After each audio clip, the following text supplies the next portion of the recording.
Today on CityCast Denver, there's a beautiful new book out this week delving into the sexual assault scandal that divided the football-loving community of Colorado almost 20 years ago. It's about the CU Boulder football team, the young women who came forward with sexual assault allegations, and the culture of abuse that produced a string of winning seasons. But it's also a look back at an overlooked precursor of the Me Too movement and the author's own personal experience with sexual assault. You know, lawyers knew about it, but I've seen books since then about Title IX sexual assault that have never mentioned this case ever. And I'm like, how could you not even know about this case? This is the case that started everything. Erica Krause's new book is called Tell Me Everything, and she's my guest today. Today is Thursday, March 17th. I'm Peyton Garcia, in for Bree Davies, and this is CityCast Denver.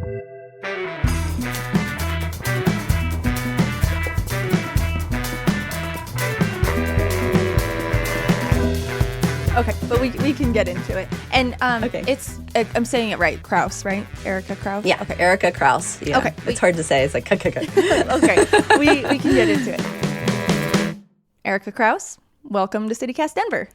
Thank you so much for having me here, Peyton. So when most people hear about Tell Me Everything, I think they're going to hear that it's about the CU Boulder football team's sexual assault scandal of the early 2000s.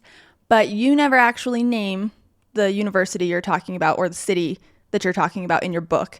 Can you explain that choice to me? Sure. So I would love to, because I'm just a really whistleblower type of person. But I'd love to talk about who and when and all the bad guys, and all the people who did the bad things. But what happens is sometimes when you identify a perpetrator or the villain of the story, you inadvertently identify the survivors. And that was a priority for me, is to keep their privacy intact as much as I possibly could. So that was part of that decision, to kind of keep that anonymous.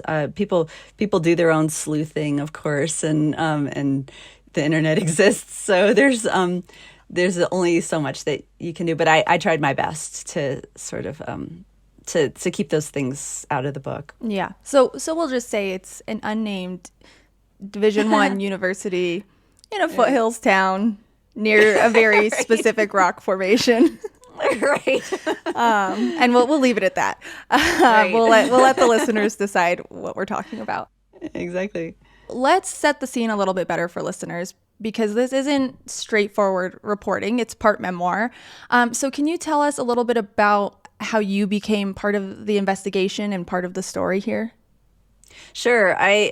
So I never really sought out to become a private investigator. It was just a weird thing that happened in a bookstore with a lawyer. I was, browsing the stacks and started talking with this lawyer, and he started just talking a lot about his personal life. And then he was very surprised that he was doing that. And I said, oh, that always happens with me. And that probably always happens with you, Peyton. You have that same face. Oh, thanks. Right? You have this, we're on Zoom, so I can see your face. I know people are probably like, I'll tell you everything about me. And I said, oh, that happens a lot. And immediately he saw a way to use that in his, benignly use that in his law practice. And he hired me on the spot as a PI. And but I didn't have any experience as a PI. I didn't know what I was doing. So I really flubbed my way through the first few cases. And then he got this case, this amazing, it was a Title IX sexual assault case on where a group of football players and recruits gang raped a college student. And it was, there had never been a Title IX sexual assault before. This is totally new ground. So he hired me, and it turned out, even though I had kind of failed on the first few cases, this turned out to be a fit for me. And it was something that it was a case in which I sort of learned how to be a PI. And that's kind of how I came to it. So I want to talk a little bit more about the university system. So you write quite a bit about football culture and the university system sheltering them. And you talk about all these people who at the time were stepping up to defend the football players. What was it like to go up against that in your work? It was interesting. I'm going to say it was interesting when it was in person because those people are big and they're scary. And they, as one of the witnesses on the case said, their sport is to hit each other. So what are they going to do to me, right? So, and then you add to that the fact that, a large percentage of them have brain damage because of the sport itself. It's an incredibly harmful sport. So you're dealing with someone who, under normal circumstances, might be a reasonable person, but they've got mental problems, and because of their brain injuries, and then they're used to getting whatever they want because of their size. So it was like trying to learn another language to get along with someone who has such a different life from your own life, a different set of privileges and disadvantages that you have to quickly adapt to a completely different culture. And I found myself feeling almost sucked into it at times. Like there's this strange, there's a celebrity around them, of course. But also I found myself pretending a lot, pretending to share their value system, pretending to, believe what they believed about women, just so I could get them to say things. It was sometimes scary and sometimes thrilling. It was, I can't really describe it. I mean, the way you write about it was very intense. I mean, I felt like I was in those interviews with you, and I was like, oh my goodness, what's she gonna do? I can only imagine. Halliday presents, in the red corner, the undisputed, undefeated Weed Whacker Guy, champion of hurling grass and pollen everywhere. And in the blue corner, the challenger, extra strength Halliday. Eye drops that work all day to prevent the release of histamines that cause itchy allergy eyes. And the winner by knockout is Halliday. Halliday, bring it on.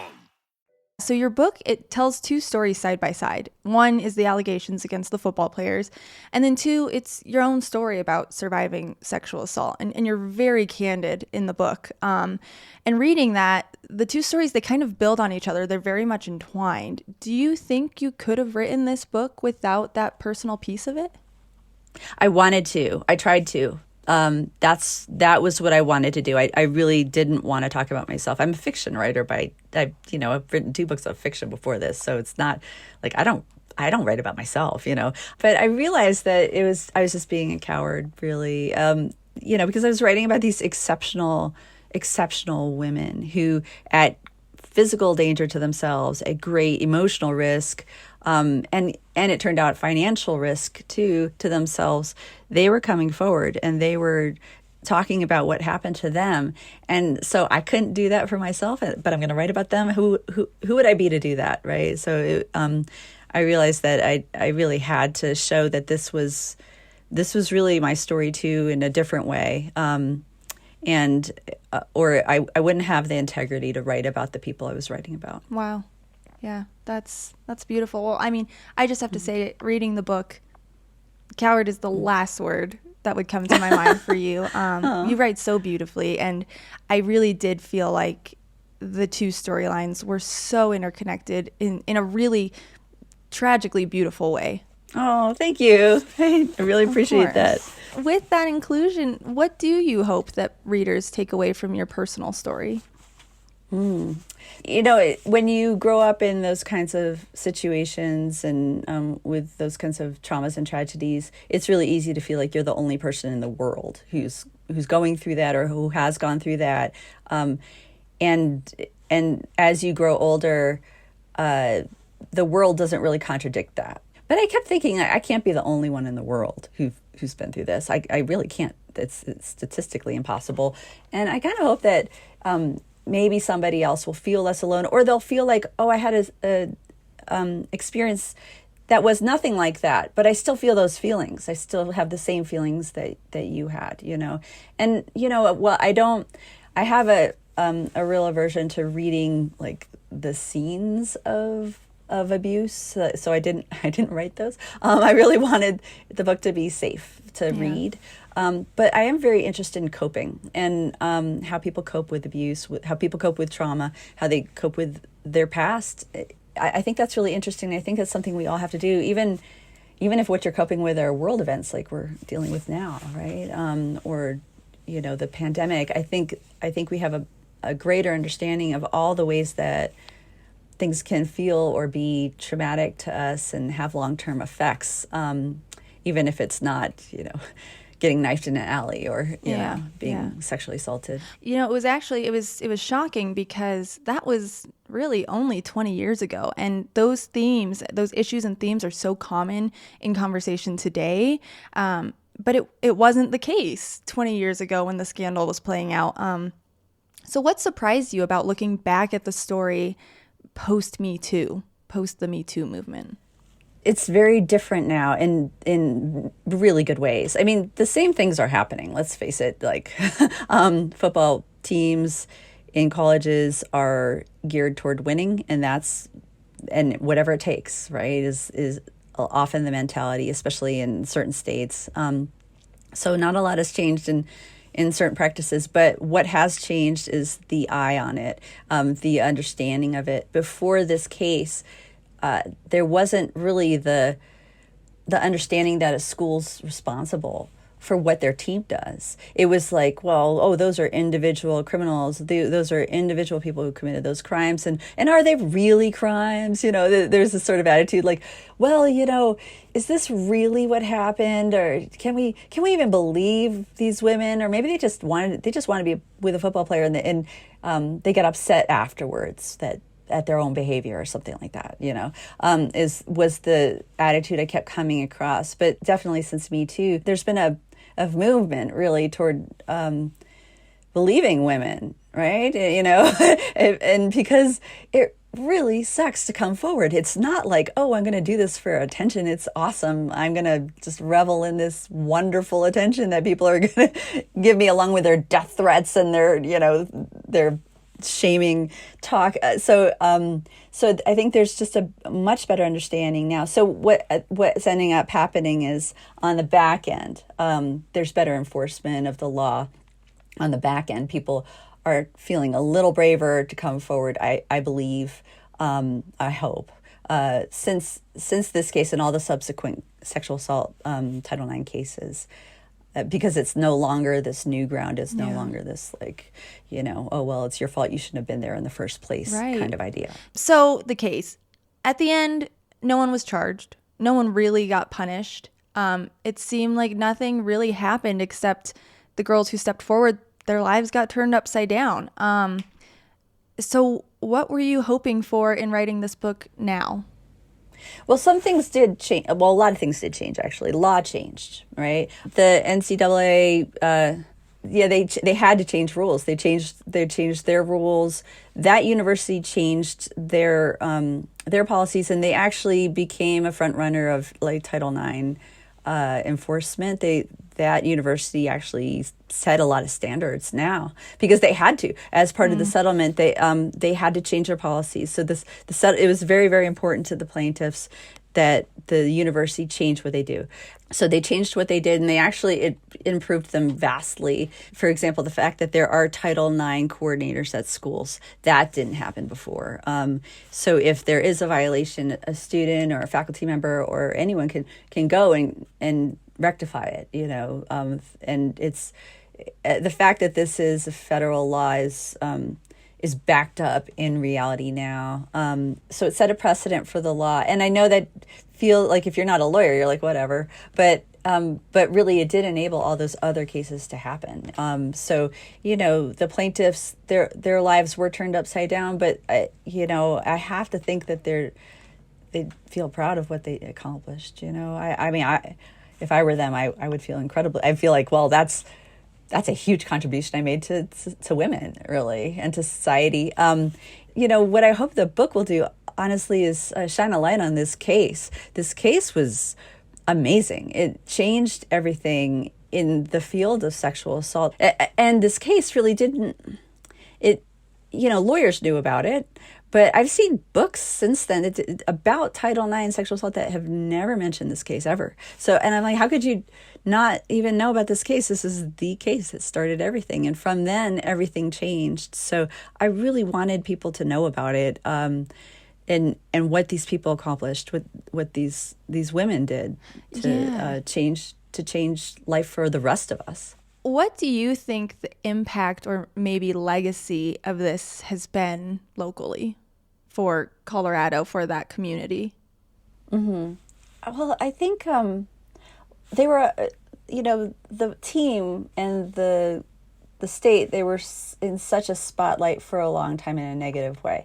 This case was on ESPN, and it was, in the New York Times and the Washington Post, and it was they were seen as villains, and honestly, that's because of their behavior, the way they reacted to the case. So legacy wise, I do feel like for a while they had a hole to crawl out of. And I do know also that since they changed their recruiting practices, that team, they weren't winning anymore. And they have this, one of the survivors of the football sexual assaults, I think I call her Nina in the book, and they call it the curse of Nina, because they're not, they haven't had those like big wins. Wow, that's insane. Yeah. So, but again, you have to ask, like, is winning, I think it's changed a little bit of the idea, like winning a game is not and should not be more important than a woman's life. I'm hoping there was a value shift in the community.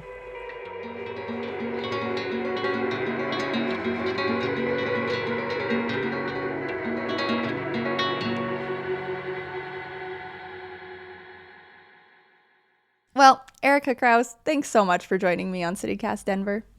Oh, thank you. These are such great questions, Peyton. You're such a good interviewer. And I know that your listeners can't see your face, but you have that face. You could be a PI. You could rock it. I'll think about it if this whole podcasting thing doesn't work out.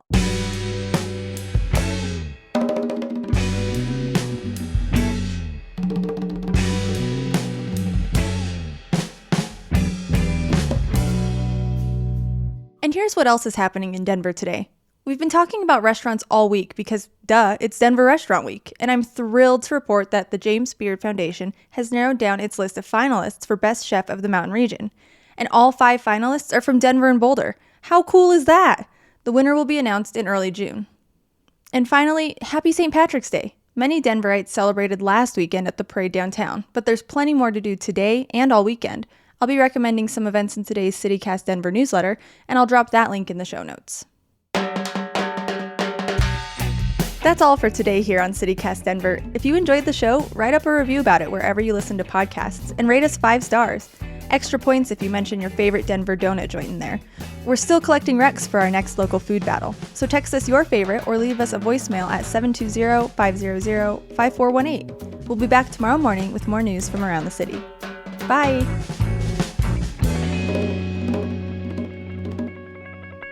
A message? Like, hi, Mom? She listens every day. She might be disappointed I'm not Brie.